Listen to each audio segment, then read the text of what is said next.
They were facing the 73-9 Warriors. Look. Oh my God. He went against the team with the best record of all time and arguably the greatest point guard of all time in his prime. And who won?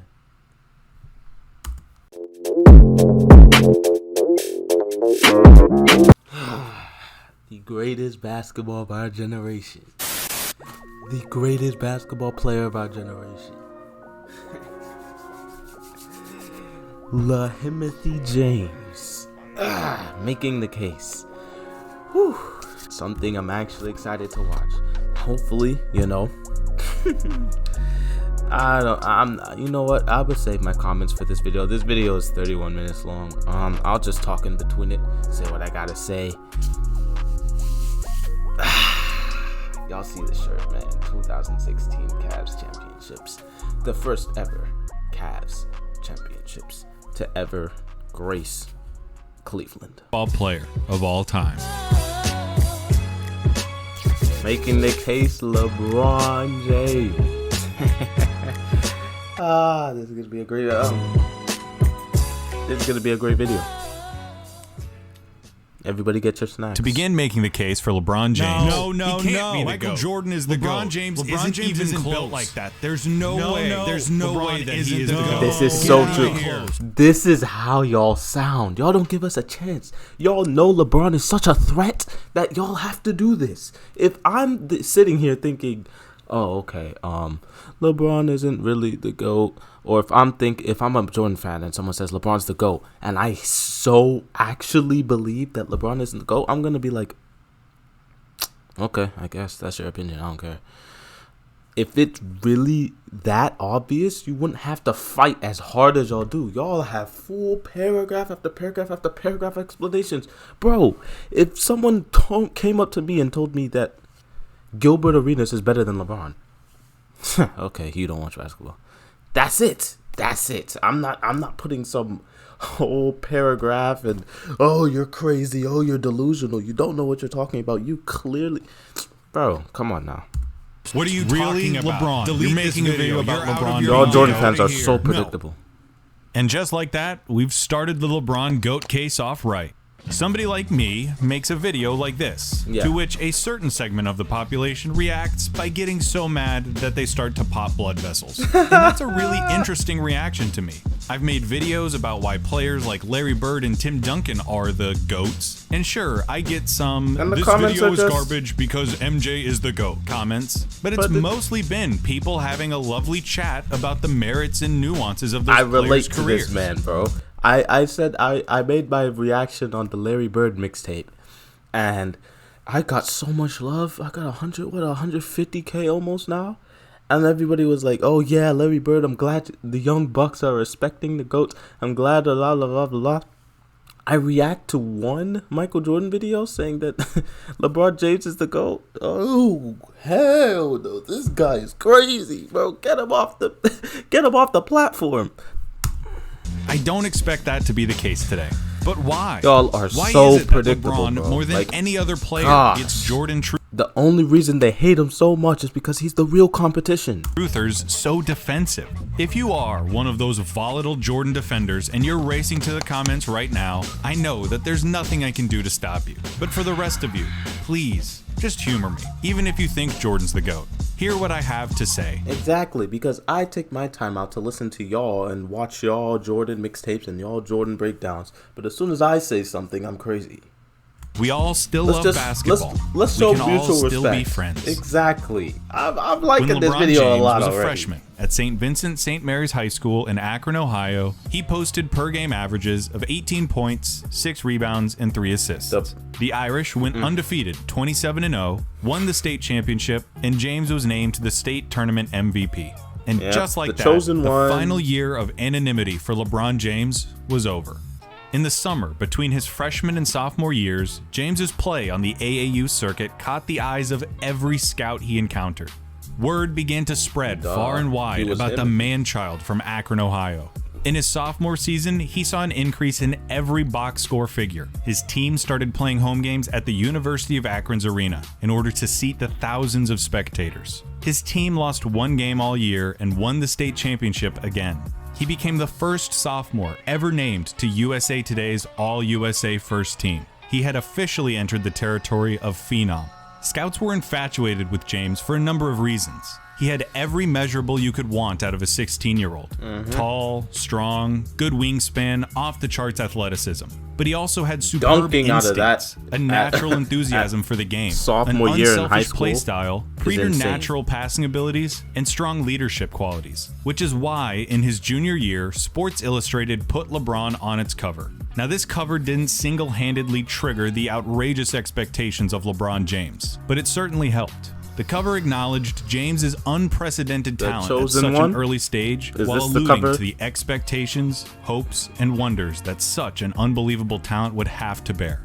Yep, the chosen one. I would know. Beginning his junior year, James and the Irish would play their home games. And this is high school, guys. Look at the crowds for a high school game. Exclusively at the University of Akron's arena. ESPN2 began broadcasting their matchups to the country, and Time Warner Cable started selling his games on pay-per-view for $7.95 a pop. Pay-per-view for high school, yeah. To the Akron populace. The hype was substantiated by more incredible play from James, who improved from year to year. As a junior, he was named to a second All-USA First Team and became the first junior to ever be named the Gatorade National Player of the Year. As a senior, he won a second National Player of the Year award and was named to an unheard-of third All-USA First LeBron Team. wasn't a shooter. James's junior year remains the turning point of his celebrity. It was then that he went from highly touted young prospect to inheritor of the sport of basketball. And that's the thing. We as sports fans fetishize potential. The allure of the future is endless. If a player has potential, they can be anything. It hasn't happened yet, so it's still technically possible, no matter how outrageous the expectation may be. But then if they don't succeed, we label them as failures, busts. Couldn't do it, didn't pan out. Never mind the fact that we were the ones who set the expectations to begin with. Promise is a double-edged sword, and this was promise like no other. LeBron was the first real athletic prodigy of the internet era. It was the first time that the country could whip itself up into this kind of frenzy about the next big athlete in the uber-commercialized post-Jordan NBA. These days, young prospects in every sport get enough smoke blown up their asses to host a barbecue with top 100 recruiting lists and the videos with titles calling any prospect who hits back-to-back threes the next Steph Curry. It's too much to say that it started with LeBron, but he was undoubtedly the initial product of the hype machine we're familiar with today. He was so good at such a young age, and so many people saw him and talked about him and heard about him that the stakes were clear. LeBron James could not be a 6-time NBA All-Star. He couldn't win 1 or 2 MVPs. He couldn't be the next Tracy McGrady or the next Vince Carter. He had to be the face of the league and go down in history as one of, if not the, greatest basketball players of all time. In the Sports Illustrated article, the one that called him the chosen one, a label that he embraced by having it tattooed on his back, writer Grant Wall recognized the absurdity of asking if a 17-year-old who still couldn't buy cigarettes was really the heir to the next generation of basketball. But after seeing LeBron and talking to him, Wall concedes that Jordan got cut out of high school. He was a junior in high school on ESPN covers. Was indeed the right question. Was it ever?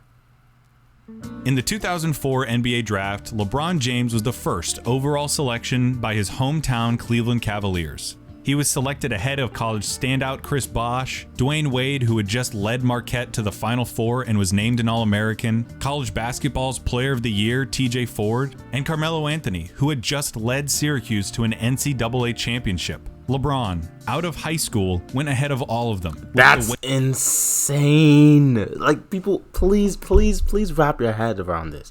This is like, let's say someone like Mikey got drafted now in front of Cade Cunningham and all these other people. Bro, nuts. weight of a franchise, a city, and perhaps a league on his 18-year-old shoulders. As the most anticipated basketball player since Lou Alcindor, LeBron James could not falter. I'm glad he didn't flop. What if the $100 million shoe deals and the celebrity and the fame had been too much too soon? And honestly, how wasn't it? How did LeBron not mess it all up? I don't know, but he didn't.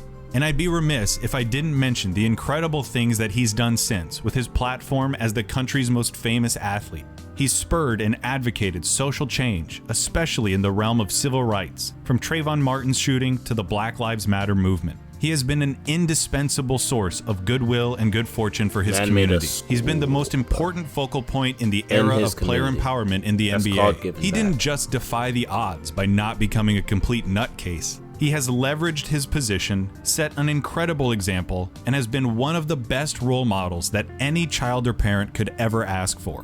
He's still playing, which means that all of these accolades are subject to change, and likely will. But the only assumptions I'll be making are that LeBron finished within at least the top 5 of MVP voting this year and made first team All-NBA.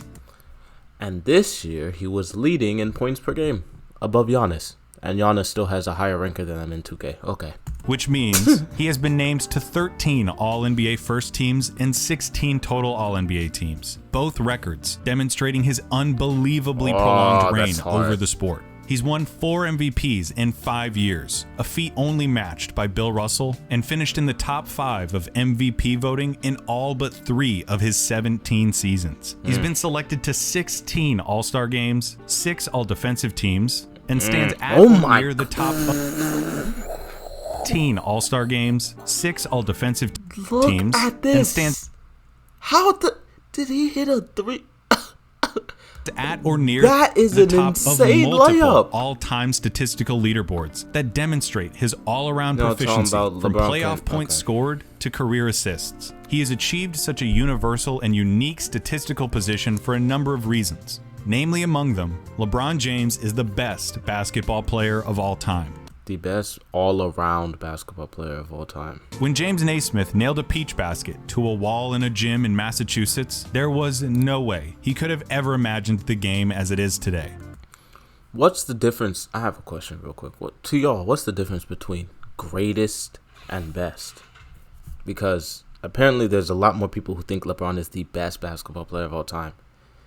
And the greatest is Michael Jordan. But I know, like, greatest is accolades, and like best is stats. But y'all break it down for me. And there is no way, not in his wildest dreams, that he could have ever imagined an athlete like LeBron. The guy is 6 Oh my God.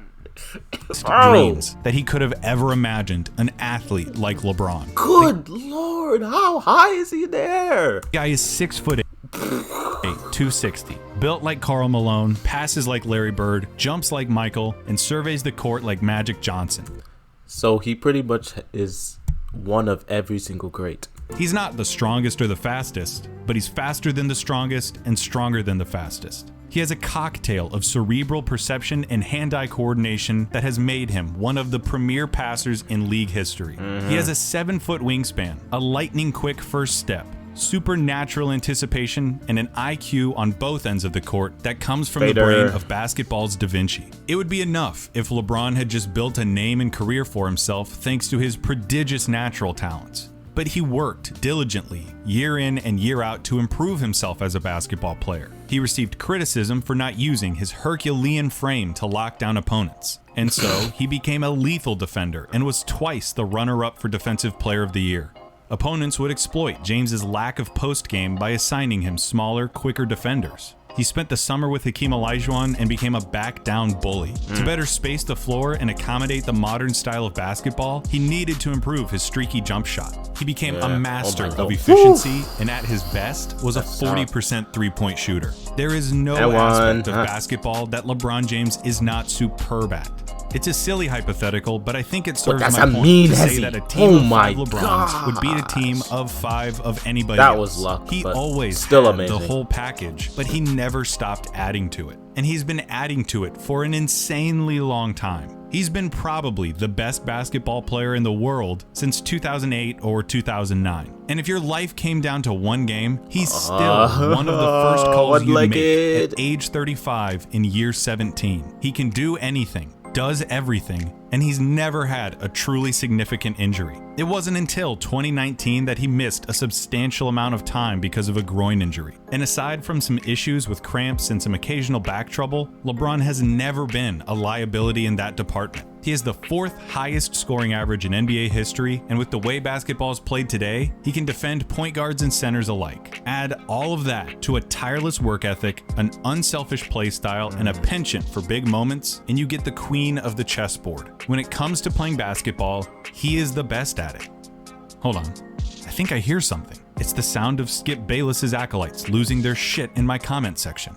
Best player ever. Me too. Big I hear moments? Them. No way. LeBron's terrible in the clutch. He hates taking the last shot. He doesn't have the killer instinct. He doesn't have what it takes to come through in crunch time. I get these comments. I don't know where this got started or how it's been able to persist, but that sentiment is just factually untrue. They're lying. There's an overwhelming amount of evidence to support LeBron's clutch ability and killer instinct. There's statistics that show that James is clutch. Evidence, analytics, stuff made by people who know how to do math and use calculators and stuff. And if you don't believe them because they're nerds and because basketball isn't just about numbers, then just look at the dude's results. He's hit clutch shots in the regular season. Oh, this one. Oh, LeBron. Hey, got it. Banks it in. Such a great one. LeBron for the tie. And he's and that was every single era. I love how he showed that. Shots in the playoffs. Give him that. 1-2. That's a good lay. You game. Yep. Fader. He had to get back for what Derrick Rose did to him. 3 seconds left. Cleveland triggers in. James, 2 seconds. 1 second for the win.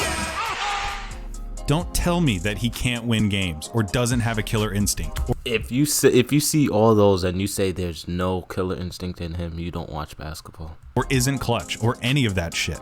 He spent a lot of time playing in the biggest games too in an absolutely loaded league. In the playoffs, he has faced Gilbert Arenas, Chauncey Billups, Tim Duncan, Tony Parker, Manu Ginobili, Kawhi Leonard, James Harden, Russell Westbrook, Kevin Durant, Ray Allen, Paul Pierce, Kevin Garnett, Dirk Nowitzki, Dwight Howard, Derrick Rose, Al Horford and Paul Millsap, Steph Curry, Klay.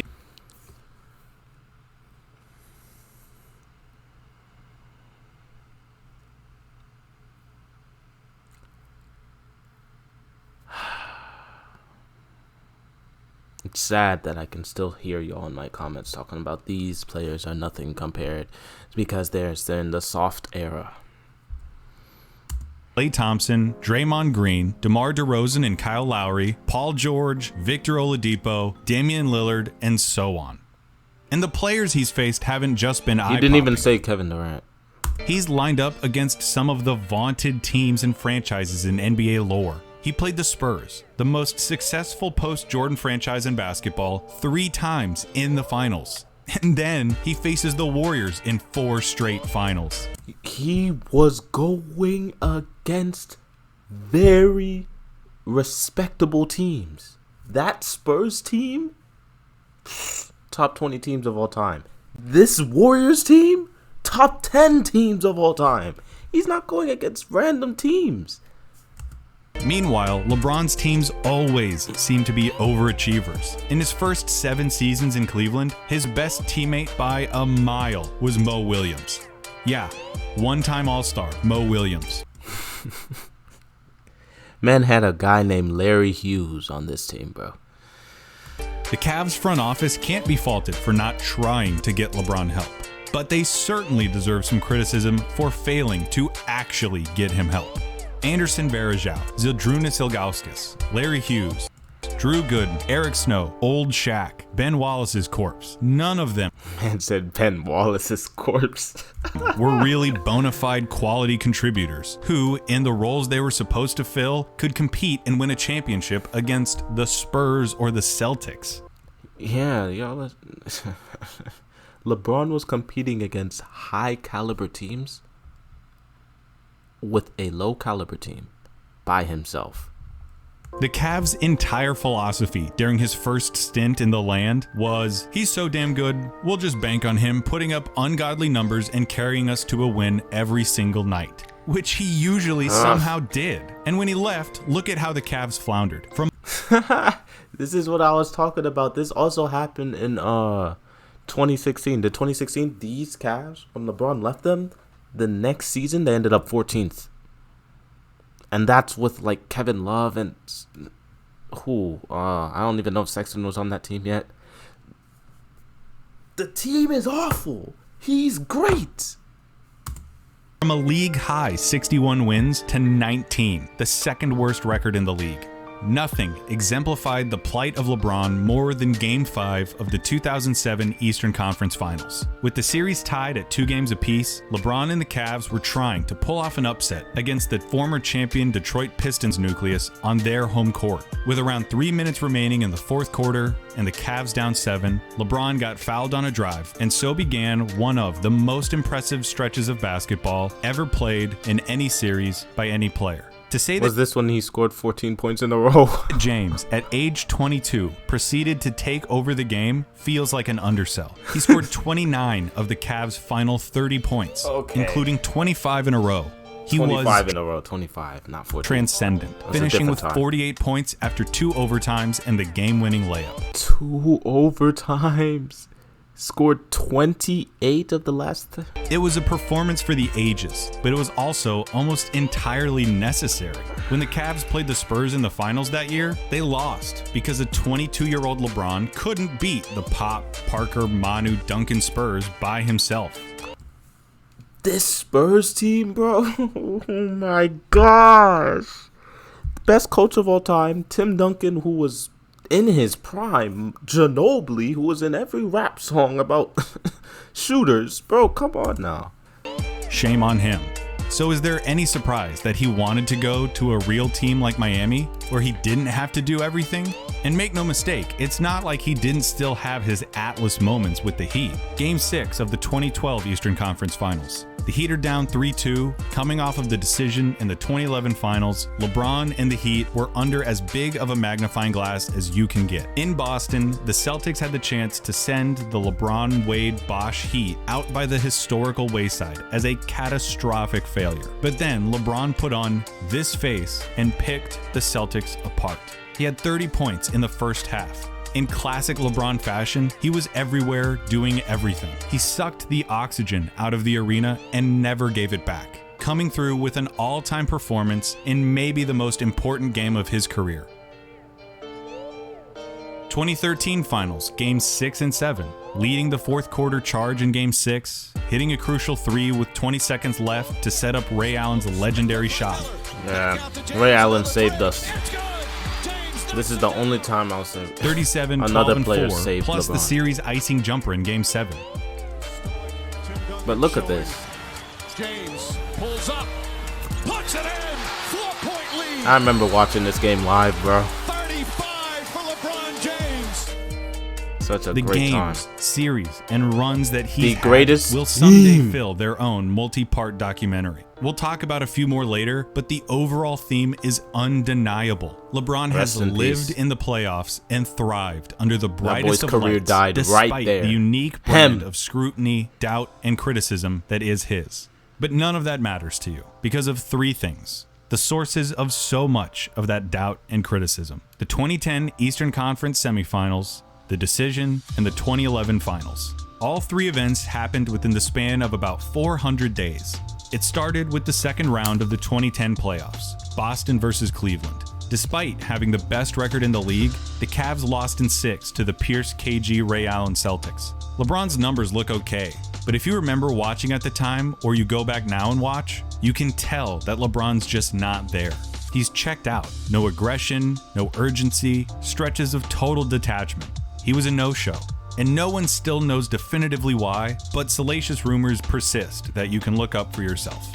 Whatever the reason, the loss amped the noise around LeBron up to new levels. He can't do it. He doesn't have it. The basketball world prepared itself for one of the most consequential free agent decisions ever. What they got was the decision. A 1-hour nationally televised special. LeBron was going to announce his decision on live TV. I'm going How to could take this go my wrong? talents The answer to the question everybody wants to know. LeBron? to Miami. In this fall, man, this is very tough. In this fall, I'm going to take my talents to South Beach and join the Miami Heat. The best basketball player in the world dumped his hometown team, the most tortured sports city in America, live on television to join a super team with Dwayne Wade and Chris Bosh. He had quit on Cleveland in the playoffs and followed it up with the mother of all backstabs. The decision remains perhaps the single meanest thing an athlete has ever done to their franchise. It was mindless, shallow, insulting, and egotistical in a profound way. LeBron And quickly deserved. went from one of the most popular and celebrated athletes in the country to its most hated. Cavs owner Dan Gilbert published an infamous letter tearing James apart. Fans I remember when this was happening and everyone was hating LeBron. I was like, what LeBron was giving to that Cavs team, like, effort-wise, was a lot. And the help that he had, you're telling me he was supposed to take Mo Williams to the finals and win, bro? Are you mentally stable, bro?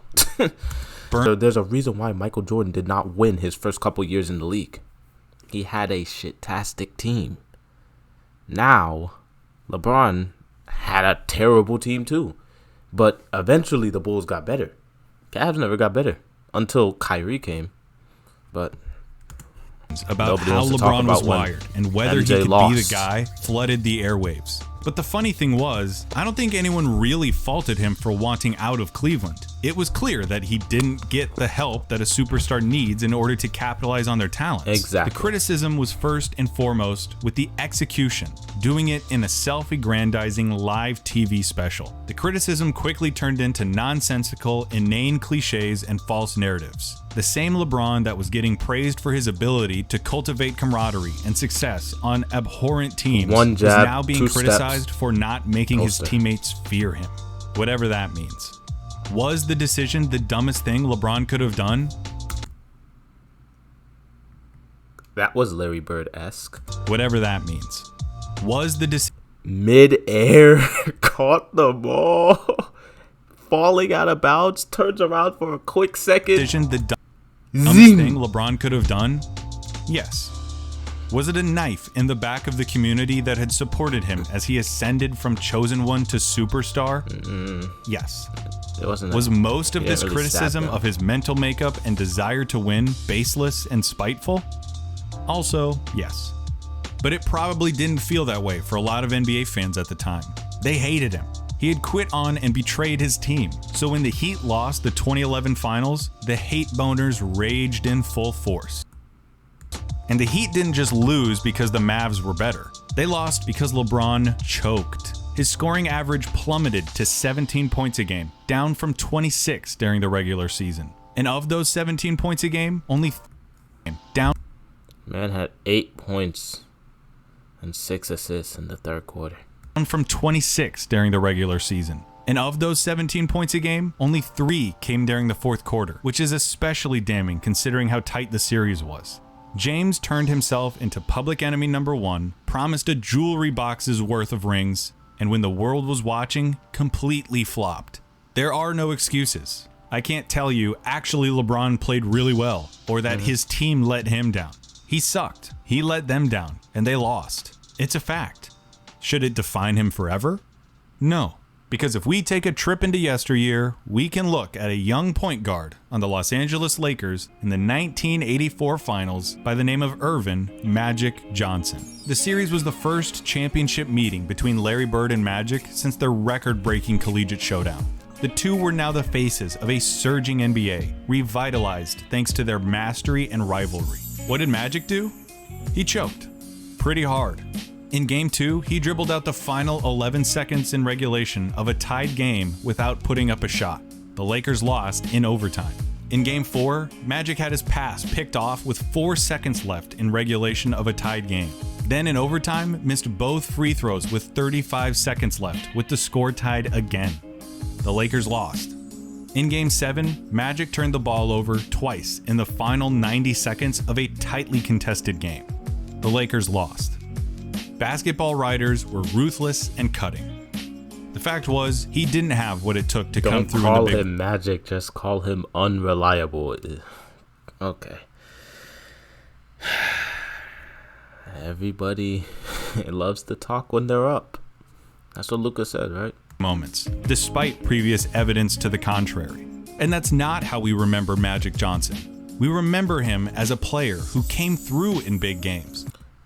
During their careers, players are hated. Once they retire, they're glorified. Had big performances, and who you wanted to have the ball when the game got close. Could it be because he led the Lakers to 3 championships after his '84 meltdown? So why is it that some people's opinions on LeBron James haven't changed in the last 9 years? Because he's still in the league. If LeBron retired today, he would get way more love than what's going on right now. It's simply because he retired, or he hasn't retired. Championships and 7 more consecutive finals, not some sort of redemption. Because of this right here, the Magic Bullet, 3-6 in finals series. Not that he's won 3 championships, not anymore, or that he's made 9 finals, or that he spent almost the entire decade of the 2010s playing June basketball. It's that he's made it 9 times and lost 6 times. Would it be better if he were 3-0 or 3-3? It is not a meaningful or insightful conversation in any capacity to boil down a player's entire career, his contributions, strengths, weaknesses, and subtleties to just his record in the NBA Finals. How is it that making it to the finals and losing is worse than not making it at all? I'm saying... Michael Jordan got swept by Larry Bird twice. Swept. 3-0. Nobody talks about those. Oh, he was young. Oh, LeBron was young. He had a terrible team, but y'all can talk about when the Celtics destroyed him. Y'all are the same typical... Y'all have the same stories, bro. Come up with a new one. If you take the time to actually look at how he ended up in those series and what he actually did in them, I have no idea how you could misconstrue his finals performances as a hindrance to his case. We talked about 07, 11, 12, and 13. Of those 4, the first was a loss to a team with an actual roster and head coach. The second was a loss that can be pinned entirely on James. And the last 2 were victories. In 2014, the Spurs played absolutely divine basketball. You cannot play the game better. LeBron and Chris Bosh were the only players on the roster who showed up. Nobody else, either because of age or mileage, could handle the physical toll of a 4th straight finals. LeBron led the Heat in every stat but blocks. He averaged 28, 7, and 4 while shooting 57, 51, 79 splits. As Mike Tyson said to Sports Illustrated, the Spurs won because they deserved to, not because of what LeBron didn't do. You're out of your mind if you think that the 2015 finals is a black mark on LeBron's legacy. The Cavs lost Kevin Love in the first round and Kyrie Irving in Game 1 of the finals against the Warriors. But LeBron was so supremely impressive that Cleveland actually had a prayer of winning the series, which garnered him finals MVP votes despite being on the losing team. His averages were unreal, and Andre Iguodala won the award specifically because he kept LeBron from doing more damage.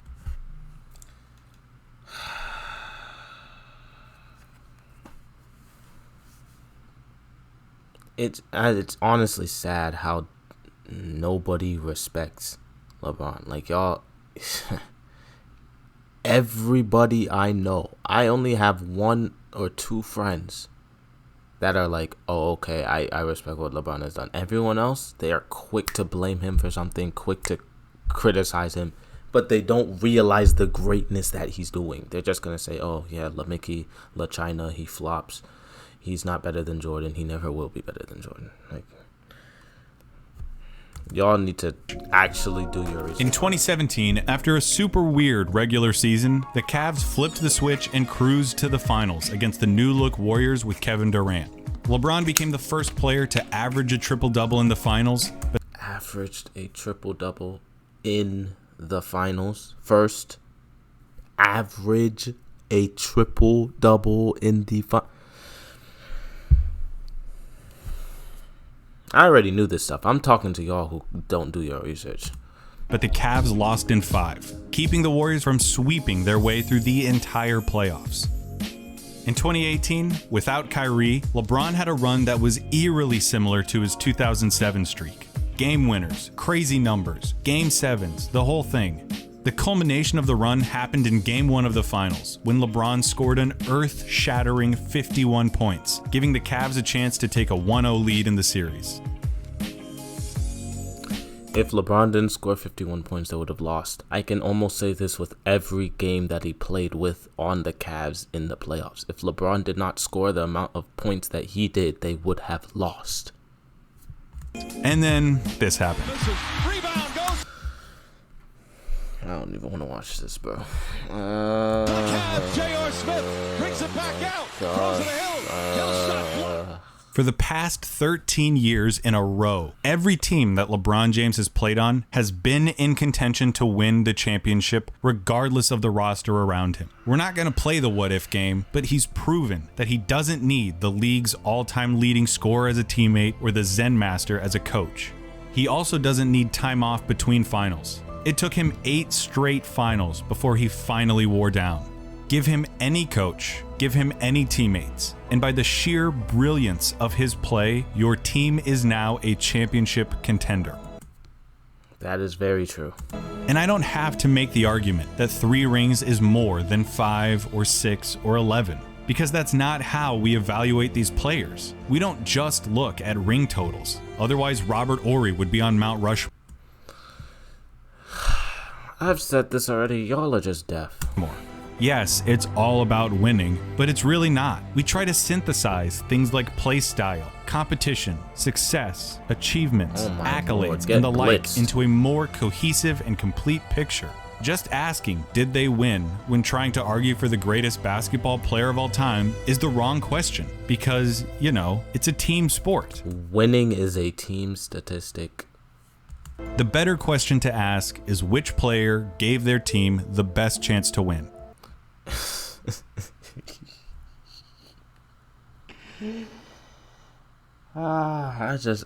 LeBron didn't exist, the Cavs would never get a ring. Like, never. Who meant the most to their teams? And the answer to that question is LeBron James. Is there any better example of this than the 2016 finals? What other player in that situation would have been able to do what LeBron did? He didn't try to will his team to victory by just jacking up shots. He picked his spots perfectly, got his teammates involved, and inspired a belief that they could win despite the odds. The series is the perfect testimony to the value of LeBron James. They were facing the 73-9 Warriors. Look. Oh my God. He went against the team with the best record of all time and arguably the greatest point guard of all time in his prime. And who won? The best record in NBA history. Single-digit losses in an 82-game season. Cap it off with a title, and they instantly have a claim as the best basketball team ever.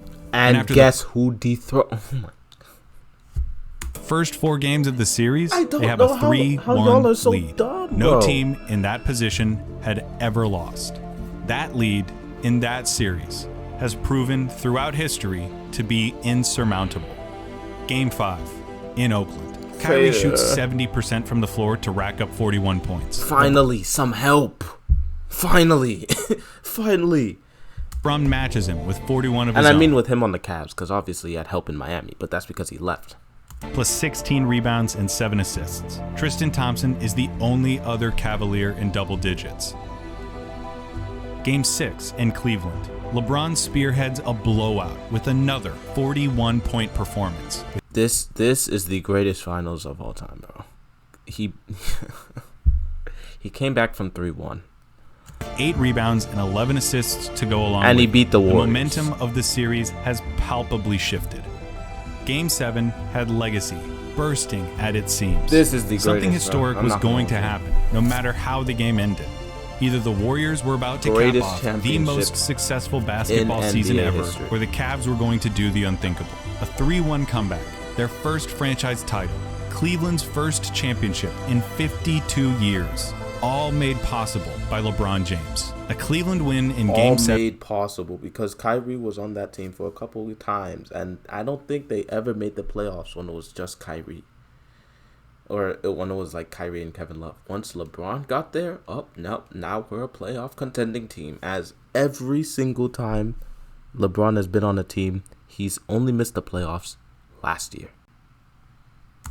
7 represented the single most significant And did he miss the playoffs his rookie year?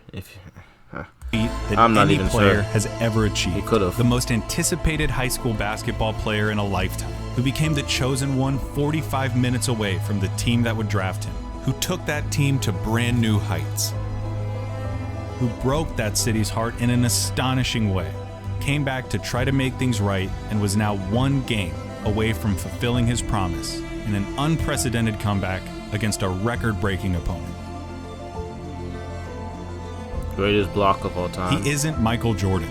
Don't expect Course him not. to be. He's not Magic Johnson either. He's not Larry Bird or Bill Russell or Wilt Chamberlain. He's LeBron LeBron James. James, the most valuable basketball player ever. The most complete basketball player who's ever lived. He had everything. You have the hype going into him as a rookie year. Everyone's happy. Then you have him in the NBA struggling a little bit. Then you have him losing. Then you have him going to Miami, going on a win streak. Then you got him coming back home, trying to win a championship for his home team, wins it. Then you got him going to LA. You know what? I'm going to try and build up my family now. I'm going to try and move to LA so that there's better opportunities for my sons to go hoop. And The greatest basketball player of all time. I like your shirt, bro. Nah, bro. This is, yeah, that's it, right? Yeah, I'm guessing that's it. Great video. Shout out to Clayton Crowley. This video is not going to get a lot of views. I know it's not going to, because Jordan fans purposely do not like watching LeBron fans react to a happy LeBron moment. They love looking at LeBron fans try and debunk Jordan's greatness, because, you know, they love living in their own happiness. I have yet to record. The only video I recorded about LeBron James was when he went to the summer league. I forgot the name of it right now. My brain's not working. When he went to the summer league and he was hooping. That was the only LeBron video that I've made specifically towards LeBron this whole time. Everything else has either been LeBron in argument with Jordan, or a Jordan video, or Larry Bird video. So I know this video is not going to get a lot of views, but this is just to prove that Jordan fans really don't like hearing the truth. They don't like hearing someone like me talk about it, because they will be like, oh, okay, he's young, he doesn't know what he's talking about, he never watched Jordan. But this is who I watched. This is who I grew up watching. So great video. Like, comment, subscribe. We got a lot of videos coming up. See you on the next one. I'm just talking on this beat, like it's just you and just me. We can say the side of the beat.